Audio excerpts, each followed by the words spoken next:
Je vais revenir et je vais vous répondre précisément à cette question, parce que c'est un sujet sur lequel je travaille pas mal. Mais j'aimerais faire deux remarques préalables qui me paraissent importantes. Il faut bien prendre conscience qu'aujourd'hui, on ne parle plus de travail, on parle d'activité. Je crois que c'est ça qui est important. L'activité, c'est d'être un rapport nouveau à l'information. On passe de, nous parlait de robot. Ce robot, il est dans une logique de main-d'œuvre, ce modèle industriel. Et on passe au cerveau d'œuvre, c'est-à-dire, et ça c'est différent. Si on regarde ce qui se passe, les analyses prédictives, et il faut être attentif aux prédictions, d'autant plus que la crise, qui n'en est pas une, c'est un phénomène de rupture, hein, c'est très clair. Mais on voit bien que les outputs économiques qui vont sortir, on a des outputs industriels qui diminuent rapidement, les outputs innovateurs sont là, et on voit que de plus en plus, les outputs vont être de l'ordre de la création des artefacts individuels, etc., etc. De plus en plus, la valeur va être créée par les individus eux-mêmes et en sortant des dispositifs de type strictement industriel. Dans ce cadre-là, on voit bien que les éléments de mobilité sont clés. Parce que de quoi on a besoin? Nous avons besoin, si le monde devient le web, nous avons besoin d'un navigateur pour accéder à de l'information et des applications qui deviennent des utilities. La nouvelle énergie, c'est l'information. Les applications sont des utilités. C'est comme l'électricité. Donc j'ai mon navigateur et je me branche avec mon navigateur, avec mon téléphone portable ou avec n'importe quel device.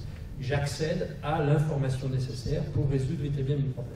Donc la mobilité est évidente.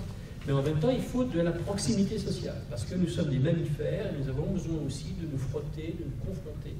Il faut aussi traiter ces questions-là. Et c'est pour ça que le télétravail aussi ne fonctionne pas. Je vous conseille, je l'ai amené parce que il est sorti avant-hier, un excellent travail je dirais, de l'ancien commissariat au plan, qui est le centre d'analyse stratégique, sur le développement du télétravail dans la société numérique de demain. Je vous conseille, c'est sorti avant-hier, et qui montre pourquoi en France ça ne marche pas.